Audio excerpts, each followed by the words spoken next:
अकेले लड़ने से अगर ये संभावना दिखे कि भाई हम 20, 25, 50 सीट जीत सकते हैं, 40 सीट जीत सकते हैं, तो अच्छी बात है। 40 सीट में तो बार्गेन होके हो सकता है कि आपको प्राइम मिनिस्टर भी बना दिया जाए, क्योंकि पहले भी चंद्रशेखर बने हैं, उनके पास 40 सीट ही था। यूपी में कितनी सीटों पे समझौता कर लेना चाहिए बहन जी? मैं कह रहा हूँ 30-30 हो जाए। 30-30 सपा बसपा 30-30, 10-12 कांग्रेस लड़ ले, और जयंत और चंद्रशेखर और जितने और छोटे दल हैं वो सब में बांट दे सीट। कि जब बीएसपी राइज पे था, पूरा टॉप पे, ठीक है जी, तो जब एकदम नेशनल लेवल पे धूम थी बीएसपी के एक जमाने में, उस समय कितनी सीट बीजेपी जीती? मैं आंकड़ा दे सकता हूं, सॉरी, बीएसपी मैक्सिमम सीट जीती है 2009 में 21 सीट मैक्सिमम।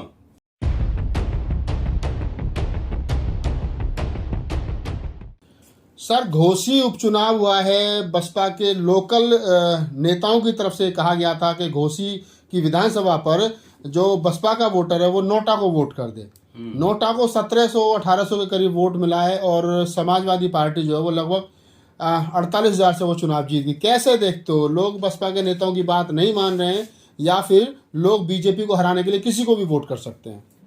चलिए, इस बात के लिए तो बहन जी को शुक्रिया है, कम से कम उन्होंने नहीं कहा और लोकल लेवल के नेताओं ने कहा। और ये बात तो स्पष्ट, पहले मैं आंकड़ा दे देता हूँ। आंकड़ा ये है कि जीते हैं सुधाकर सिंह एसपी 1,24,427 वोट, और दारा सिंह चौहान बीजेपी से लड़े थे 81,668 वोट, मार्जिन है 42,759 वोट, और नोटा में महज 1,725 वोट मिले हैं। तो इसका क्या मतलब है? इसका मतलब यह है कि 10 साल में जनता इतनी पीड़ित हो गई है बीजेपी की नीतियों से, जितना दमन उत्तर प्रदेश में हुआ है। वहां योगी भी हैं, वहां ट्रिपल इंजन की सरकार है, निकाय में भी बीजेपी है, राज्य में भी बीजेपी है, केंद्र में बीजेपी है। तो ट्रिपल इंजन की सरकार में जितना दमन हुआ है और जितनी हकमारी हुई है, लोग जमीनी स्तर पर पीड़ित हैं। वो बीजेपी को हराने के लिए किसी को भी वोट दे सकते हैं। तो ये समझिए, सपा नहीं, इंडिया अलायंस यहाँ पे जीता है, क्योंकि कांग्रेस और तमाम लोगों ने उनको समर्थन किया था जो इंडिया अलायंस के पार्ट थे। तो ये अच्छी बात है ना कि जनता में स्वतः जागरूकता आई है, और जितना देख रहा है इसमें आप लोग की भूमिका बहुत है, या आप लोग तमाम जमीनी हकीकत लोगों को दिखला रहे हैं, लोगों को बता रहे हैं, उसका प्रभाव भी इस पर पड़ा है। इसलिए यह एक तरह से खतरे की घंटी है एनडीए सरकार और बीजेपी के लिए, क्योंकि वहां ट्रिपल इंजन थी और सारे मंत्री मुख्यमंत्री लगे हुए तो वहां पे प्रचार में दारा सिंह के लिए, लेकिन तब भी बीजेपी अब भयानक मार्जिन है, ये 42,759 मार्जिन है। तो निश्चित रूप से जो खास तौर से अब बीएसपी के जो लोकल लीडर कह रहे हैं, तो उनकी बात नहीं सुनी ना लोगों ने, 1725 वोट ही आए। तो इसका मतलब है कि दलित वोट, मैंने तो कल भी कहा था कि इस जीत में दलित वोटरों की महत्वपूर्ण भूमिका है, और एक तरफा उन्होंने जो है इनको वोट दिया है, समाजवादी पार्टी के उम्मीदवार को। जी, क्या देखते हो कि अगर इसी प्रकार से, जैसे बहुजन समाज पार्टी कह चुकी है कि हम अकेले चुनाव लड़ेंगे, तो अकेले चुनाव लड़ने के बावजूद भी क्या इसी प्रकार के फिर परिणाम आने की संभावना बनेगी इन फ्यूचर? देखिए, हम लोग जो बात कहते हैं ना, तो सब में जो बसपा के समर्थक है उस संदर्भों में नहीं समझते हैं। वो आउट ऑफ कॉन्टेक्स्ट जाके और उनके समर्थक को सिर्फ 2 लाइन कहने आता है, गाली देने आता है, और कांग्रेस का एजेंट है, कांग्रेस का दलाल है, कांग्रेस का ये। इसके अलावा कोई वैचारिक विमर्श में अगर बोले, सेमिनार में आइए तैयारी करके बसपा की हिस्ट्री पे ही बात करते, तो वो उनको कुछ नहीं पता है, अंधभक्ति में डूबे हुए हैं। हम लोग क्या कर रहे हैं, एक मान लिया कि अगर हम एक्टिविस्ट इंटेलेक्चुअल हैं, पढ़ाते हैं, तो बहुत सारे देश में ऐसे लोग हैं जो किसी पार्टी के सदस्य नहीं, ना किसी के प्रवक्ता है, लेकिन देश में जो हालात हैं उसकी व्याख्या करते हैं, और ये अपील करते हैं कि भाई कम से कम बीजेपी को हराने के लिए एक मंच पे विपक्षी एकता बने। यही इंटेलेक्चुअल का काम होता है, एनालिसिस करना। अब अकेले अगर लड़ेंगी बीएसपी, तो उससे कितना सीट कहां पे जीतेगी? पिछली बार भी मैंने कहा था कि जब सपा बसपा गठबंधन बन के जब चुनाव लड़ा गया, तो 5 सीट सपा जीती और 10 सीट बीएसपी जीती, और कहीं भी देश के और किसी सूबे में उनको एक भी सीट नहीं मिली। और 14 के चुनाव में 0 सीट आया था। तो अकेले लड़ने से अगर ये संभावना दिखे कि भाई हम 20, 25, 50 सीट जीत सकते हैं, 40 सीट जीत सकते हैं, तो अच्छी बात है। 40 सीट में तो बार्गेन होके हो सकता है कि आपको प्राइम मिनिस्टर भी बना दिया जाए, क्योंकि पहले भी चंद्रशेखर बने हैं, उनके पास 40 सीट ही था। तो ये संभावना है, लेकिन वो वस्तु स्थिति जब ग्राउंड रियलिटी आप एनालिसिस नहीं करेंगे और सिर्फ हवा में उड़ेंगे, मैं इनके कार्यकर्ताओं को, एक्टिविस्टों को बोल रहा हूं बसपा के, हवा में उड़ेंगे तो इससे हवा में राजनीति नहीं होती है, जमीनी हकीकत को पहचानना पड़ता है। मैं तो व्यक्तिगत रूप से भी कह रहा हूं कि ये बसपा के लोगों से, लीडरशिप से ये आग्रह है कि अभी भी समय है, और समय है आप इंडिया अलायंस के पार्ट बनिए और उसमें लड़िए। उसमें सरकार अगर बनती है, इंडिया अलायंस जीतता है, तो सरकार को बाहर से नहीं अंदर में जाइए, अपने 4 मंत्रालय बनवाइए, 4 मंत्री बनवाइए। और मैंने कितने एपिसोड चलाए हैं कि स्पेशल कंपोनेंट प्लान के, शेड्यूल का सब प्लान के अरबों खरबों रुपए कहां चले जाते हैं पता नहीं है। स्कूल कॉलेज की खराब हालत है, रोजगार बर्बाद हो चुका है, और इसकी सबसे ज्यादा मार जो है ना शेड्यूल कास्ट, शेड्यूल ट्राइब और ओबीसी पे पड़ रही है। ठीक है, तो सरकार में शामिल होंगे तो जाहिर है यही मंत्रालय लीजिए, और जो पैसे हैं उसको खर्च करवाइए, 1000 स्कॉलरशिप दीजिए और ज्यादा से ज्यादा लोगों को विदेश पढ़वाइए।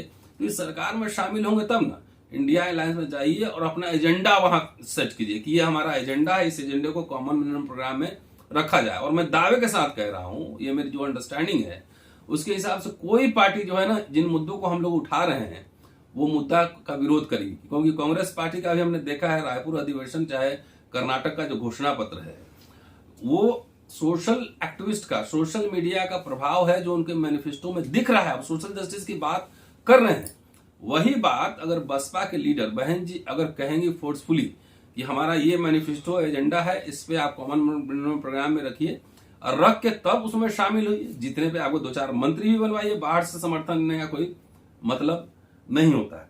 तो एज ए इंटेलेक्चुअल तो हम यही अपील कर सकते हैं ना भाई, बीजेपी के जो अटैक है खासतौर से दलितों पर, वो मुसलमान को तो छोड़ ही दीजिए, मुसलमान तो अभी काउंट में नहीं, वो बीजेपी को हराने के लिए वोट देता ही देता है। लेकिन जो अटैक हो रहा है दलितों पे, खासतौर से दिल्ली में आप आए हैं, रितु सिंह बैठी हुई धरने पे, इंटेलेक्चुअल्स पे जो अटैक हो रहे हैं, आईआईटी में बच्चे मर रहे हैं, सुसाइड कर रहे हैं, ये तमाम जो घटनाक्रम हो रही, तो आप लोग सरकार में जब आएंगे, दबाव बनवाएंगे, तो विश्वविद्यालय का कैरेक्टर नहीं बदलेगा, वाइस चांसलर पे दबाव होगा, और तमाम जगह जो है ना थोड़ा सा दलितों के लिए सांस लेने की जगह मिलेगी। अभी कहीं सांस लेने की भी जगह नहीं है। तो हम लोग एनालिसिस करके कह ही सकते हैं। बात की वो लीडर है, हम लोग किसी पार्टी में थोड़ी जा रहे हैं कि हमें कुछ दे दीजिए या कुछ मांगना है, कोई टिकट मांग रहे हैं, ये तो बात है नहीं। जो सामने दिख रहा है कि अगर 24 में बीजेपी आ गई तो वो कोई ना पार्टी बचेगा ना कुछ बचेगा, सीधा मनुस्मृति किस्तों में ऑलरेडी लागू हो रही। दिल्ली विश्वविद्यालय एग्जाम्पल है, दिल्ली विश्वविद्यालय एग्जाम्पल है। एक चंद्रशेखर प्रोफेसर जम्मू में सुसाइड किया, अभी दिल्ली में हाल में 2 बच्चे आईआईटी में सुसाइड किए हैं। तो ये मसला है। अगर अकेले लगता है कि 40 सीट जीत लेंगे तब तो कोई बात ही नहीं, लेकिन अगर ग्राउंड रियलिटी डिफरेंट है, बसपा का जनाधार पहले की अपेक्षा अभी कम हुआ है, इसको मानने में कोई दिक्कत नहीं। कांशी राम जी के जमाने में जो स्ट्रेटजी थी, बहुजन जोड़ो, है ना, कम से कम संसाधन में बड़े लक्ष्य हासिल करने, वो धीरे धीरे कहीं ना कहीं वो श्रिंकेज होता है ना, सिकुड़ता गया। तो पार्टी का जो नेशनल जनाधार था वो भी, मैं ये नहीं कह रहा हूं कि खत्म हुआ है, कम हुआ है बहुत ड्रास्टिकली। विधानसभा चुनाव में आपने देखा 22 में कितना, 12 शायद मुझे लग रहा है 12% वोट आया, 12% के आसपास वोट था। तो इसका मतलब कम ही हो रहा है ना। और एक पैटर्न होता है चुनाव में, इलेक्शन में, कि एक बार आपका डिक्लाइन ऐसे शुरू होता है ना, तो फिर वो गिरते ही जाता है। तो अभी कोई आंदोलन इस तरह का तो है नहीं कि वोट क्लब घेर रहे हैं। पर सर आप कह रहे हैं कि बसपा को जाना चाहिए गठबंधन में, पर लालू यादव कह रहे हैं कि हमने उनसे संपर्क नहीं किया, वो पहले बीजेपी से रिश्ता तोड़े अपना, तब हम उनसे बात करेंगे। तो ये क्या मतलब है सर? देखिए, लालू यादव जेल भी गए हैं, ये भी बात है ना, वो सरेंडर नहीं किए ना, बीजेपी के खिलाफ लगातार लड़ते रहे ना। दूसरी बात है, इंडिया जो अलायंस बना है, थोड़ी कोई एक आदमी बैठ के अलायंस कर रहा है, ऐसा नहीं है। सबने अपने अपने तरफ से थोड़ा थोड़ा प्रयास किया कि हम लोग को साथ आना चाहिए। कम्युनिस्ट पार्टी ने भी किया होगा, कांग्रेस ने भी किया होगा, आरजेडी ने भी किया होगा, सब पार्टी ने थोड़ा थोड़ा एफर्ट लिया होगा। जब आपके तरफ से कोई एफर्ट तो छोड़िए, आप लगातार शुरू से जो है आप अटैक ही कर रहे हैं कांग्रेस पे, इंडिया पे, अलायंस पे, और हम किसी का लगातार यही कह रहे हैं ना। तो जब आप बार बार बोलिएगा तो कोई गाली सुनने थोड़ी जाएगा। पिछले साल ही राहुल गांधी ने एक प्रोग्राम में कहा था, उन्होंने फोन तक नहीं उठाया। हमने कहा, राहुल रिकॉर्ड पे है, जवाहर भवन में जो प्रोग्राम हुआ था, कि हमने कहा कि आइए अलायंस में आइए, सीएम बनिए, हम लोग सब समर्थन करते हैं। कि बसपा की वजह से हमारा राजनीतिक जो नुकसान हुआ होगा छोड़ दीजिए, भूल जाइए, इस समय की हालत कुछ और है। उन्होंने फोन तक नहीं उठाया, मैसेज वापस भी नहीं किया। तो जब आप किसी का फोन नहीं उठाइएगा, कोई बात नहीं कीजिएगा, इनिशिएटिव नहीं लीजिएगा, किसी से डर भी जाइएगा, सरकार से भी लोग कह रहे हैं कि डरी हुई है, तो फिर कैसे कोई बात करेगा? कोई ना कोई आपको सिस्टम। अब खड़गे साहब हैं, अगर बहन जी मायावती जी अगर खड़गे साहब को फोन करेंगे तो ऐसा थोड़े कि उठाएंगे नहीं, बात नहीं करेंगे। लेकिन थोड़ा सा आपको भी लिबरल होना पड़ेगा, थोड़ा सा आपको एक स्टेप आप चलिएगा, तब किसी से उम्मीद कर सकते हैं कि 4 स्टेप वो भी आगे बढ़ेगा। ठीक है जी। तो जब एग्रेसिव मोड है कि कांग्रेस पे ही अटैक है, इंडिया पे ही अटैक है, इंडिया नाम क्यों रखा, तो ये अटैक है, तो जाहिर है कि लोग थोड़ा सा डाउटफुल होंगे, डरेंगे। इस गठबंधन में एक चर्चा और है कि ना इसमें दलित चेहरा है ना कोई मुस्लिम चेहरा है, दोनों पार्टियों में अभी कोई चेहरा ही इंपॉर्टेंट नहीं। गठबंधन में कैसे खड़गे साहब नहीं दिख रहे हैं? नहीं, वो तो कांग्रेस है ही ना। हाँ, तब और क्या वो दलित नहीं है?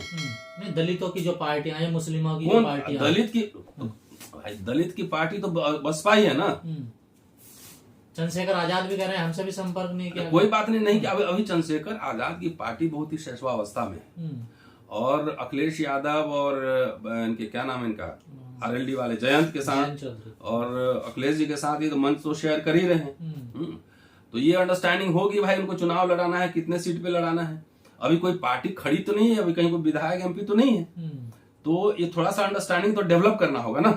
पार्टी तो बसपा ही है ना, दलितों की पार्टी अगर देश में कोई है तो बसपा ही है, और कोई पार्टी नहीं है। ठीक है जी।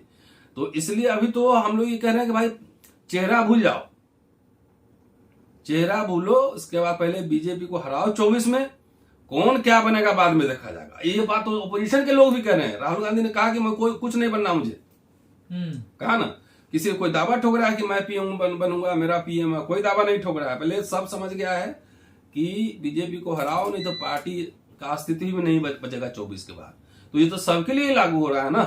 बीएसपी धीरे धीरे कमजोर भी तो है। एक जब ये गठबंधन होते हैं कि शब्द आता सम्मानजनक, हमारा ये क्या कि हमारा सम्मान होना चाहिए, हमें सम्मान। भाई इसका तो कोई पैरामीटर नहीं ना कि सम्मान आप किस चीज से होंगे। कोई लड्डू से भी खुश हो जाते हैं, हनुमान तो लड्डू से खुश हो जाते हैं, गणेश लड्डू से खुश हो जाते हैं, किसी देवता की को बलि चढ़ती है बकरे की, किसी को भैरव बाबा को शराब और कबूतर चढ़ाया जाता है। नहीं, यहाँ किस चीज से खुश होंगे? ये सम्मानजनक की बात। अब ये नेता लोग बताएगा, हमको नहीं पता है कि कैसे खुश होते हैं नेता लोग। ये उनसे पूछिए। लेकिन ये बात है कि जब बीएसपी राइज पे था, पूरा टॉप पे, ठीक है जी, तो जब एकदम नेशनल लेवल पे धूम थी बीएसपी के एक जमाने में, उस समय कितनी सीट बीजेपी जीती? मैं आंकड़ा दे सकता हूँ, सॉरी बीएसपी मैक्सिमम सीट जीती है 2009 में 21 सीट मैक्सिमम। उसके पहले पंजाब में 3 बार चुनाव जीती है। एक बार 89 में पहली बार हरभजन लाखा फिलौर से जीते थे, 91 में मोहन सिंह फालियावाला जीते थे, 96 में काशीराम जी होशियारपुर से जीते थे और मोहन सिंह जीते थे फिलौर से। उसके बाद मध्य प्रदेश से भीम सिंह पटेल और सुखलाल कुशवाहा, अंबाला अमन कुमार नागरा।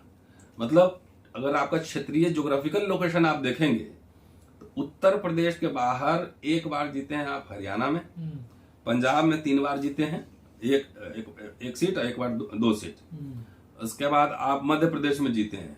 तो लोकसभा के मैप के हिसाब से मेजर जो स्टेट है वो उत्तर प्रदेश में है, और उसके बाद जो है हरियाणा में 1 बार है ना, वो 98 के चुनाव में, और पंजाब और मध्य प्रदेश यही है ना, साउथ में नील, ईस्ट वेस्ट में नील। तो अब इसके अनुपात में अब तो वो स्थिति भी नहीं है किसी प्रदेश में आप चुनाव जीत लेंगे। ऐसी स्थिति आपको दिख रही है तो अच्छी बात है, मुझे तो फिलहाल नहीं दिख रही है। तो सम्मानजनक ये है कि भाई बसपा का वोट हर जगह है, तो अलायंस में अगर जाए तो हर प्रदेश में कम से कम 1 सीट जीतने की कम से कम बार्गेनिंग तो होनी चाहिए, इतना तो मिलना चाहिए। मेरी तरह से सम्मान है। 1 सीट मतलब हाँ, यूपी के अलग, यूपी के बाहर जहां जहां लड़े कम से कम 1 सीट पे जो है ना इंडिया अलायंस को छोड़ देना चाहिए, 1 से 2 सीट पे, 1 या 2 सीट। हाँ, जहां पे मजबूत पकड़ है, नहीं तो हारने के लिए चुनाव नहीं लड़ना चाहिए, ये मेरी समझ है। और हम तो रिक्वेस्ट, यूपी में कितनी सीटों पे समझौता कर लेना चाहिए बहन जी? मैं कह रहा हूँ 30-30 हो जाए, 30-30 सपा बसपा 30-30, 10-12 कांग्रेस लड़ ले, और जयंत और चंद्रशेखर और जितने और छोटे दल हैं वो समय बांट दे सीट। इतने पर तो सहमति बनी जाएगी ना। तो ये तो मैं आज फॉर्मूला दे रहा हूँ, इलेक्शन का 24 में है, 24 में वीडियो निकाल लीजिएगा। इतने फॉर्मूला पर अगर लड़ ले चुनाव इतने पे, तो बीजेपी मुश्किल से 20 सीट जीत पाएगी। कहीं सर ये हाल तो ना हो जाए बहन जी, अगर अभी समझौता कर ले चंद्रशेखर वाले, अखिलेश के सामने चंद्रशेखर रो रहे थे सीटों के लिए, अरे भाई कभी देखिए, मायावती की बड़े स्थिति बड़े वही बन लो- जाए। बड़े लोगों को जो है ना बड़ा दिल दिखाना चाहिए, ठीक है, और बड़ा दिल दिखाना चाहिए। अभी तो बहुत सारे पार्टियों में बहुत सारे नेता की जरूरत है। एक नेता से कोई अगर समझ रहा है कि हम पूरा जीत लेंगे, ये गलतफहमी हटा दे। एक समय में एक पार्टी के अंदर जब सैकड़ों बड़े लीडर होते हैं ना, तब वो पार्टी जो है ना बलशाली पर होती सर है। अभी रास्ते बंद तो नहीं है, चुनाव तो अभी नहीं बंद नहीं है, और हम लोग आज भी लगा लीजिएगा 30-30 का फॉर्मूला दे रहा हूँ, 30-30 का दे रहा हूँ। ईमानदारी से गठबंधन हो और चुनाव से के समय गठबंधन न हो, तब न जाए, तब कोई कार्यकर्ता मूड बना चुका होता है, वोटर मूड बना लेता है। ये भी तो डर होता है ना सर, पार्टी को आपने ठीक ध्यान दिलाया, कार्यकर्ता भी तो डर जाते हैं ना। अगर गठबंधन पहले हो जाता है, कुछ कार्यकर्ता बोले हमारी तो सीट आएगी नहीं है, वो प्रचार करना बंद कर नहीं भाई, जब पार्टियों का जनाधार डाउन होना। सबको, बाबा साहब बोले थे ना, हमारे कार्यकर्ताओं का दिक्कत यह है कि सबको चुनाव लड़ना है, सब तो नहीं लड़ सकता है ना, एक जगह एक ही आदमी लड़ सकता है ना, तो इसका मतलब सारे कार्यकर्ता लड़ेंगे तो उतना सांस ये भी समस्या है ना पार्टियों के लिए। नहीं, हम ये कह रहे हैं कि अलायंस सिर्फ पॉलिटिकल नहीं हो, अलायंस सोशल हो। जमीन पर जो है ना, जिन सामाजिक समुदायों में झगड़ा है, और कुछ सपा की गलतियां भी हैं, मतलब जैसे प्रमोशन रिजर्वेशन फाड़ना, और वहां रिजर्वेशन में गड़बड़ होना, उनके मुख्यमंत्री काल में डिमोट हो जाना, फलना ढिमका सब, तो वो तो दर्द है दलित समाज में। लेकिन अब दिल बड़ा करना चाहिए, और जितना हिस्ट्री पास्ट में हुआ सबको ठीक करेंगे। और सामाजिक गठबंधन जो समाज के दिल से दिल मिले, तब होता है गठबंधन। खाली राजनीतिक गठबंधन करने का फायदा नहीं है। पिछली बार सपा बसपा लड़ी, सिर्फ 15 सीट ही जीत पाए, क्योंकि लोकल लेवल पे तो टेंशन था ना, यादव जाटव कॉन्फ्लिक्ट था लोकल लेवल पे, तो इसलिए वो दिल नहीं मिल पाया। अब दिल मिलाने की जरूरत, सिर्फ दल नहीं, दिल मिलाने की जरूरत। शुक्रिया, थैंक यू।